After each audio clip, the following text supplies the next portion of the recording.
मैंने आपको बताया था ट्रायगोनोमेट्री। और ये त्रिभुज क्या है, त्रिभुज किसे कहा जाता है, ये ट्रायगोनोमेट्री में ही है। ट्रायगोनोमेट्री का मतलब क्या होता है, कैसे क्या होता है, वीडियो 1 में मैंने आपको पढ़ा दिया है मैथ में। ट्रायगोनोमेट्री TRIANGONO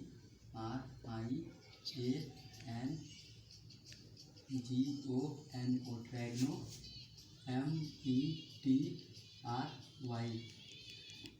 मेट्री, अर्थात ये मैं ट्रायगोनोमेट्री में हम त्रिभुज पढ़ेंगे चैप्टर 8।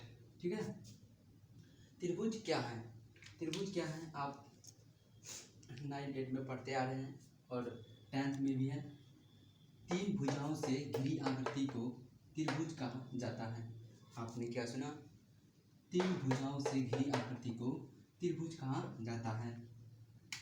जैसे कि आपके सामने में खुद यहाँ पर है ABC एक त्रिभुज है, और मैंने यहाँ पर यह लिखा है फिर त्रिभुज के कुछ गुण, त्रिभुज के कुछ गुण, ट्रायंगल ऑफ प्रॉपर्टीज, त्रिभुज के निम्न गुण हैं। त्रिभुज के निम्न गुण कहने का मतलब मेरा ये है कि निम्न का मतलब नीचे, जो आप देख रहे हो नीचे में क्या क्या लिखा हुआ है उसके बारे में निम्न का मतलब होता है। ठीक है। नंबर 1 में हम बात करने वाले हैं, त्रिभुज में 3 कोण होते हैं। त्रिभुज में 3 कोण होते हैं।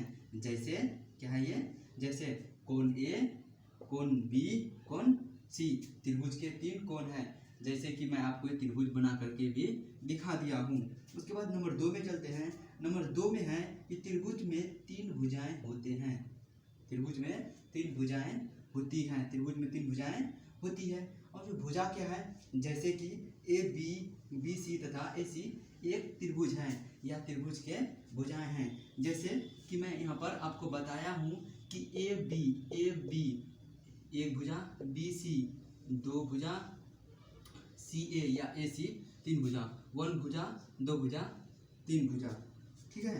और उसके बाद नंबर 3 में है कि त्रिभुज में 3 शीर्ष होते हैं। त्रिभुज में 3 शीर्ष होते हैं। जैसे AB तथा C त्रिभुज के शीर्ष हैं, त्रिभुज के शीर्ष हैं। त्रिभुज में 3 शीर्ष होते हैं। जैसे AB तथा C त्रिभुज के शीर्ष हैं, या यहाँ पर हम ऐसे भी लिख सकते हैं AB तथा C त्रिभुज के 3 शीर्ष हैं, त्रिभुज के 3 शीर्ष हैं। इसे आप लिख सकते हैं। और उसके बाद एक टॉपिक और है,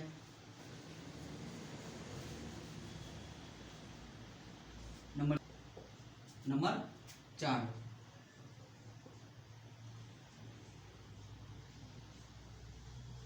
त्रिभुज के तीनों कोणों का योग 180 डिग्री होता है। आपने क्या सुना कि त्रिभुज के तीनों कोणों का योग 180 डिग्री होता है, अर्थात त्रिभुज ABC बराबर 180 डिग्री। ये जो आप देख रहे हो ये डिग्री का चिन्ह है। आप इसे लिख लीजिए और अच्छी तरह से समझते रहिए। तब उसके बाद हम आगे फिर पढ़ते हैं। आगे हम ये पढ़ेंगे कि हम इसमें ट्रायगोनोमेट्री में जो पढ़ेंगे हम किस अनुपातों पर बोलेंगे, किस अनुपातों पर चर्चा करेंगे, अधिकतर हम किस त्रिभुजों के बारे में पढ़ेंगे। आप इसे पहले नोट कर लीजिए, हम इसे मिटा देते हैं।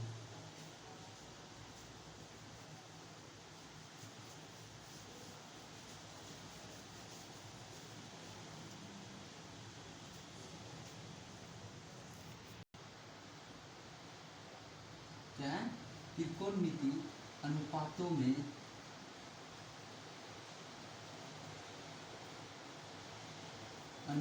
त्रिकोणमिति अनुपातों में हम किस त्रिभुज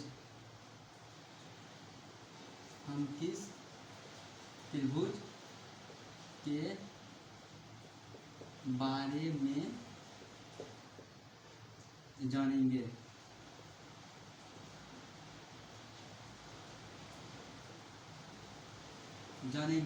या पढ़ेंगे।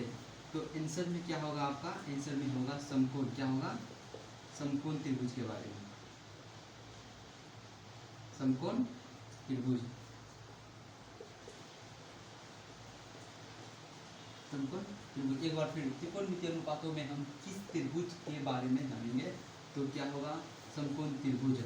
समकोण त्रिभुज क्या होता है, इसका एक कोण 90 डिग्री होता है, जो आपको पता है। सॉरी,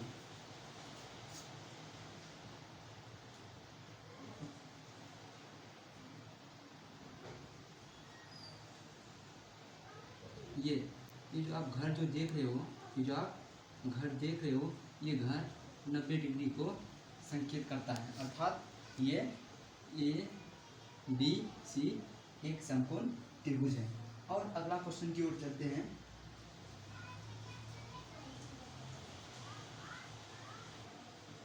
अगला क्वेश्चन में ये है कि त्रिकोणमिति में, त्रिकोणमिति में हम किस कोण पर विचार करेंगे। क्वेश्चन में क्या है, त्रिकोणमिति में हम किस कोण पर विचार करेंगे, तो आंसर में होगा,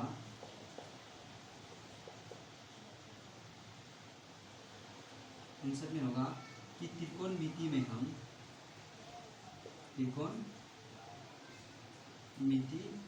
में हम न्यून कोण पर विचार करेंगे। न्यून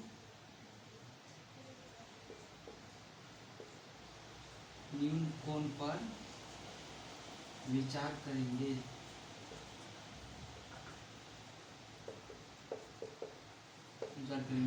त्रिकोणमिति में हम किस कोण पर विचार करेंगे, तो आंसर में मैंने लिखा है त्रिकोणमिति में हम न्यून कोण पर विचार करेंगे। ये न्यून कोण होता क्या है, वो आपको पता है। न्यून कोण वो कोण जो 0 डिग्री से अधिक हो और 90 डिग्री से कम हो, उसे न्यून कोण कहा जाता है। और मैं आपको अच्छी तरह से पढ़ाऊंगा, आप इसे लिख लो।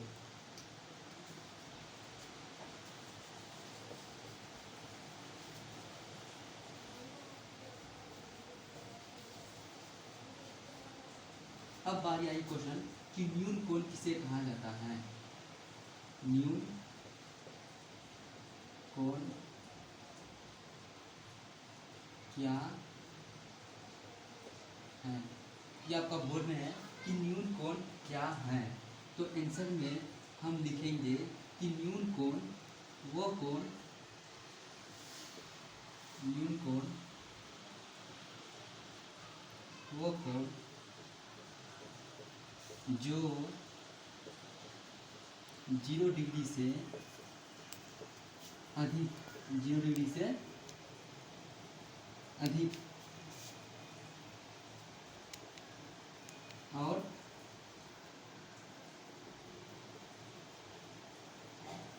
न्यून कोण वो कोण जो 0 डिग्री से अधिक और 90 डिग्री से कम हो, 90 डिग्री से कम हो, उसे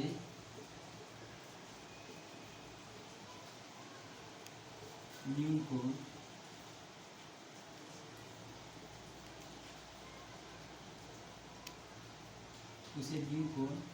कहा जाता है।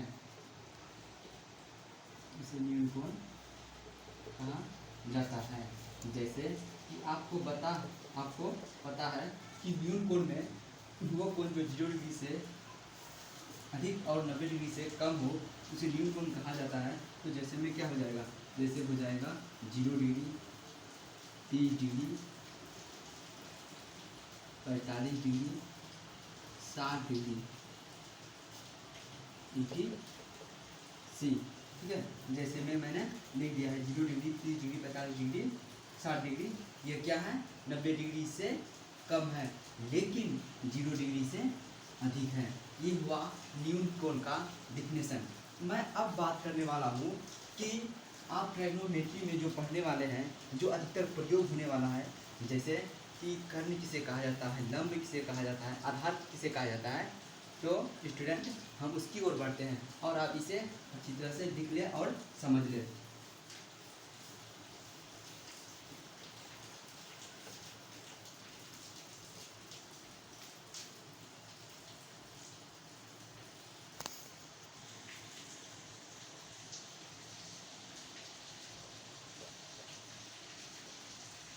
क्वेश्चन में क्या है, त्रिभुज में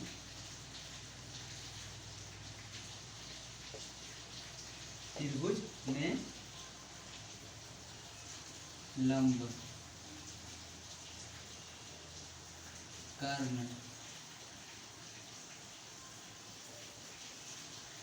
और त्रिभुज में लंब कर्ण और आधार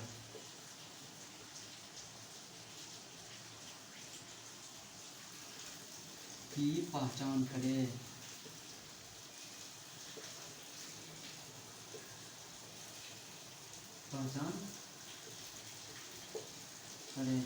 त्रिभुज में लंब कर्ण और आधार की पहचान करें। ठीक है, और ये आपका ये त्रिभुज दिया हुआ है और ये कौन सा त्रिभुज है, तो समकोण त्रिभुज है।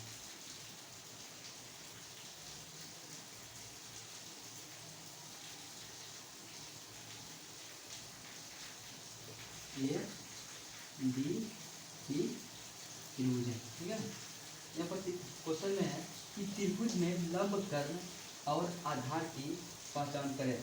जो आपको यहाँ चित्र में दिया हुआ है कि ए बी सी एक समकोण त्रिभुज है, इसलिए हमको ये पहचान करना है कि लंब कौन सा है, कर्ण कौन सा है, आधार कौन सा है। सबसे पहली बात हम यहाँ पर आते हैं, लंब क्या है, लंब। लंब किसे कहेंगे, नंबर वन हम लंब की बात करते हैं, नंबर वन में लंब आते हैं।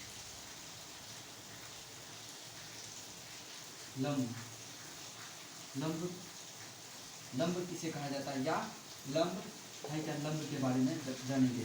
आप इस त्रिभुज में, इस समकोण त्रिभुज में ए बी सी एक समकोण त्रिभुज है, लेकिन आप यहाँ गौर से देखो कि लंब यहाँ आखिर है कौन। बाबू स्टूडेंट, ये जो आप देख रहे हो ए सी ए लंब है, क्या है, ए सी ए लंब है। अब आप किस आधार पर कहोगे कि ये लंब है। अब जब आप अगर जानना भी अगर चाहते हो कि ये एक लंब है तो कैसे है, जब आप मैथ बनाओगे तो लंब और आधार हमेशा चेंज होते रहता है, लेकिन कर्ण कभी चेंज नहीं होता है। मैं आपको एक सिंपली तौर में बता देना चाहता हूँ कि ए सी एक लंब है, ए सी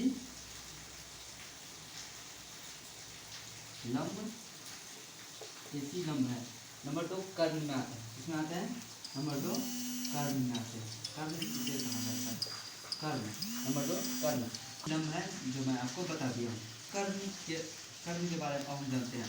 और ये जो देख रहे हो ये कर्ण है, क्या है, कर्ण है। ठीक है, ये भी कर्ण है। उसके बाद हम तीसरा नंबर में जाते हैं कि आधार किसे कहा जाता है। तीसरा नंबर में है आधार, क्या है, आधार। बीसी आधार है, क्या है, बीसी आधार है, बीसी आधार है। अब मैं बात करूंगा कि अगर आपका मन में अगर ये प्रश्न आए कि यहाँ पर आप मुझसे बोल सकते हो, कह सकते हो, आपका मन में ये सवाल आ सकती है कि ए सी ए लंब है, बी सी ए लंब है, या सी बी लंब है, और ए बी जो कर्ण है, क्या ये कभी बदल सकता है, ये बदल सकता है। हाँ, ये बदल सकता है। आपका मन में जो ये सवाल जो आ रहा है बिल्कुल अच्छी आ रहा है कि ये बदल सकता है। वो क्या बदलेगा, जब यहाँ पर दे देगा कि कोण ए, क्या, कोण ए अगर लंब है तो आप मुझे बताइए कि आधार कौन है। इस तरह का प्रश्न पूछी जाए, इस तरह का प्रश्न मैथ बनाने में, हिसाब को सॉल्व करने में आ सकता है, वहाँ मैं आपको अच्छी तरह से बताऊंगा। लेकिन अभी मैं आपका डाउट को क्लियर कर रहा हूँ कि जो कर्ण है बाबू, कर्ण कभी नहीं बदलता है। ये मैं नहीं कह रहा हूँ, बल्कि वैज्ञानिकों ने, साइंटिस्ट ने जो इसका खोज किया है, अर्थात इसको जो पैदा किया है, उन्होंने खुद बताया कि ये जो ए बी जो ये कर्ण जो ए बी है, ए बी एक जो कर्ण जो है, ए बी जो कर्ण है, ये कभी नहीं बदलता है, फिक्स ही रहता है। और साथ ही ये बताया गया है कर्ण का वर्ग लंब और आधार के वर्ग के योगफल के बराबर होता है। और मैं आपको अच्छी तरह से बता दिया हूँ। एक बार फिर से हम जानते हैं कि ये कर्ण लंब और आधार है क्या। तो गौर से देखिए, ए सी एक लंब है, बी सी एक आधार है, ए बी एक लंब है।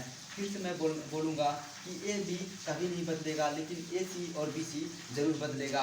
और कब बदलेगा? जब बदलेगा वह मैं आपको दिखा दूंगा। नंबर 1 में मैंने लिखा कि लंब ए सी लंब है, नंबर 1। नंबर 2 में मैंने आपको बताया कि कर्ण ए बी कर्ण है। नंबर 3 में आधार बी सी एक आधार है। आप इसे लिख लो। क्वेश्चन आगे की ओर बढ़ते हैं, हम फिर दूसरा क्वेश्चन लिखते हैं।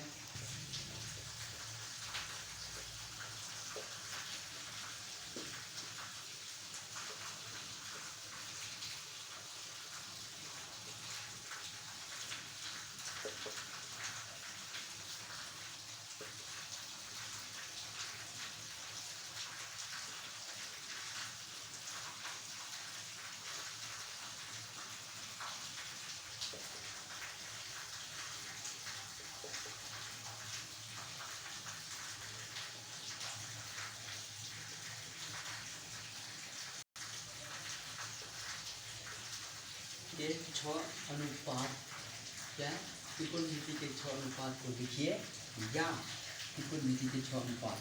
अब यहाँ से शुरू होने वाला है त्रिकोणमिति ट्रायगोनोमेट्री। त्रिकोणमिति के 6 अनुपात। त्रिकोणमिति के 6 अनुपात में आप ये जानोगे कि sine theta, cos theta, tan theta, cosec theta किसे कहा जाता है, ठीक है। और जितना भी सारा काम होने वाला है, जो भी कॉन्सेप्ट के साथ मैथ बनेगा, इसी में बेस्ड, इसी में आधारित होगा। नंबर 1 में पूर्ण रूप है। क्या है? पूर्ण रूप होता है। पूर्ण रूप होने का मतलब ये है कि आपका पूरा नाम जिस तरह से हो सकता है कि अगर पंकज कुमार सिंह है, पंकज कुमार सिंह है, अगर आपका नाम बहुत सारा अगर धर्म से कोई जुड़ा हुआ है, बहुत सारा लोगों का होता भी है, जैसे कि मैं अभी बोला कि पंकज कुमार सिंह, उसी तरह से पंकज कुमार पोद्दार, जैसे कि पंकज कुमार ठाकुर। अगर मैं पंकज को ना लेकर के अलग अलग ले लूँ नाम, तो अगर मैं उस नाम को रिलेटेड इससे कर दूँ तो आप समझ जाओगे। जैसे कि पूर्ण नाम, मेरा नाम खुद दीपक कुमार सिंह है, मेरा नाम खुद दीपक कुमार सिंह है, लेकिन मेरा संकेत एक ही है कि मैं एक सिंह हूँ, अर्थात जनगई जात हूँ, जो कि मुझे ये संकेत दिलाता है। ठीक उसी तरह से आप यहाँ जानो कि पूर्ण रूप, ये साइन का ये पूर्ण रूप है, कोसाइन का ये पूर्ण रूप है। नंबर 3 टेंजेंट का ये पूर्ण रूप है, कोसेकेंड का ये पूर्ण रूप है, सेकेंड का ये पूर्ण रूप है, और कोटेंजेंट का ये पूर्ण रूप है। और ये संकेत क्या है? संकेत का मतलब ये है, ये जो संकेत है इसी में काम होने वाला है, अर्थात मैथ सॉल्व इसी में होने वाला है। नंबर 1 में है साइन। साइन का संकेत होता है SIN, सिन। कोसाइन का संकेत होता है COS,